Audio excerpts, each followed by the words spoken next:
Good morning to all of you. पिछले lecture में biodegradable polymer topic शुरू किया था। उसमें मैंने एक पॉलीमर आपको करवा दिया PHBV। एक पॉलीमर जो बचा हुआ है और अपने इस चैप्टर का लास्ट टॉपिक है नायलॉन 2,6। नायलॉन के बारे में मैंने आपको पहले भी बहुत पढ़ाया है। नायलॉन क्या होता है? ऐसा बहुलक है जो नाम कहाँ से आया, न्यूयॉर्क और लंदन के दो साइंटिस्ट थे, वहाँ से इसका नाम आया था। उसके बाद में जो ये संख्या थी, उस संख्या के बारे में मैंने आपको पहले भी बताया था। ये संख्या डिनोट करती है number of carbon atom in monomer unit. 1,00,000 इकाई में कार्बन परमाणुओं की संख्या जितनी होती है, ये संख्या यहाँ पर लिखी जाती है नायलॉन के आगे। मैंने यहाँ पर दो संख्याएं लिखी है, नायलॉन 2 और क्या लिखा है 6। तो यहाँ ध्यान से देखिएगा, नायलॉन 2 का मतलब एक मोनोमर यूनिट ऐसी होगी जिसके अंदर 2 कार्बन होंगे। एक मोनोमर यूनिट ऐसी होगी जिसके अंदर कितने कार्बन होंगे? 6 कार्बन होंगे। अब ध्यान से समझिएगा, जो 2 कार्बन वाली मोनोमर यूनिट है उसका नाम होता है ग्लाइसिन। इसका फॉर्मूला क्या होता है? CH2COOH और NH2। देखिए यहाँ पर एक कार्बन ये रहा और एक कार्बन ये रहा, 2 कार्बन युक्त ग्लाइसिन। इसकी n इकाइयाँ जब आपस में जुड़ेगी किसके साथ? 6 कार्बन युक्त मोनोमर यूनिट। 6 कार्बन युक्त मोनोमर यूनिट मैंने आपको नायलॉन 6 में भी पढ़ाया था। इसको अपन बोलते हैं एमिनो कैप्रोइक एसिड।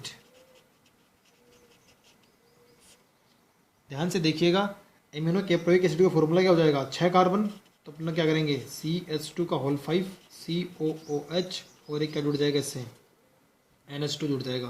तो 5 कार्बन तो CH2 के, एक कार्बन COOH का, कितने कार्बन हो गए? 6 कार्बन। तो 6 कार्बन युक्त एमिनो कैप्रोइक एसिड, 3 कार्बन युक्त ग्लाइसिन की n इकाइयाँ जब आपस में जुड़ेगी, तो n इकाइयाँ जब आपस में जुड़ेगी तो फाइनली अपने पास क्या बनेगा?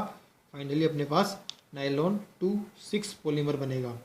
अब यहाँ देखिए, समझने लायक एक चीज़ है कि जब ये दोनों आपस में जुड़ेंगे तो किस प्रकार जुड़ेंगे। तो यहाँ से COOH का OH, NH2 का एक H किसके रूप में बाहर निकलेगा? H2O के रूप में बाहर निकलेगा। यहाँ से एक H और पीछे वाली यूनिट का OH H2O के रूप में बाहर निकलेगा। इसका OH आगे वाली यूनिट की NH2 का H किसके रूप में बाहर निकल जाएंगे? ऐसी NH2O की इकाइयाँ बाहर निकल जाएगी।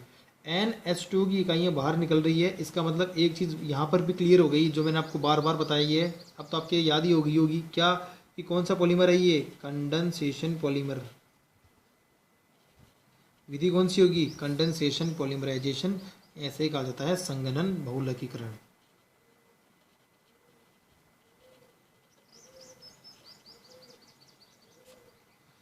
अब n इकाइयाँ जब बाहर निकल जाएगी H2O की, तो बचेगा क्या अपने पास? क्या बचेगा? एक तो अपने पास बचेगा NH, इसकी एक valency free, CH2 C double bond O, COH का C डबल बॉन्ड O बचेगा, OH बाहर निकल जाएगा।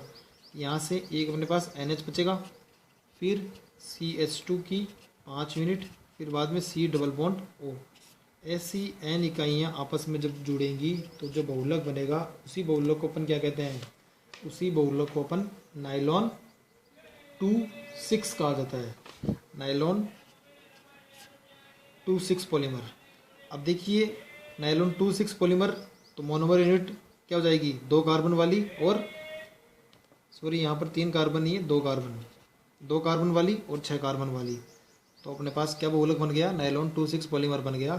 अब ये पॉलीमर क्या होता है? मैंने आपको अच्छे से बताया है। ये क्या होता है? बायोडिग्रेडेबल पॉलीमर होता है। तो इसके गुणों की बात की जाए तो ये क्या होता है? जैव निम्नीकरण बहुलक, ये ऐसे ही अपन कहते हैं बायोडिग्रेडेबल पॉलीमर। इसके यूजेज की यदि बात की जाए तो यूजेज में क्या हो जाएगा? नायलॉन का उपयोग जनरली कहाँ किया जाता है? नायलॉन का उपयोग जनरली वही अपने टेक्सटाइल इंडस्ट्रीज़ में किया जाता है। तो इसका उपयोग भी टेक्सटाइल इंडस्ट्रीज़ में किया जाता है। लेकिन उपयोग क्या है ज़्यादा? उपयोग ये है कि इस बहुलक का क्या हो सकता है? डिग्रेडेशन हो सकता है। यदि आप कोई बैक्टीरियाज वगैरह की उपस्थिति में इसके रिएक्शन करवा देंगे तो ये फर्दर डिग्रेड होकर इन्वायरमेंट को नुकसान नहीं पहुंचाएगा। तो 2 बहुलक मैंने आपको बताए थे, एक तो PHBV जो मैंने पिछले लेक्चर में कवर किया था, और एक दूसरा बहुलक नायलॉन 2,6। ये दोनों बहुलक आपको बुक में नहीं मिलेंगे, क्योंकि बुक आपके पुराने सिलेबस के अकॉर्डिंग डिज़ाइन की हुई है, लेकिन नए सिलेबस में दोनों टॉपिक जोड़े गए हैं, इसलिए एग्ज़ाम की दृष्टि से दोनों ही टॉपिक क्या हो जाते हैं, बहुत ही ज़्यादा महत्वपूर्ण हो जाते हैं। अच्छे से तैयार कर लीजिएगा। तो इसी के साथ आज की क्लास समाप्त करता हूँ। धन्यवाद। जय हिंद, जय भारत।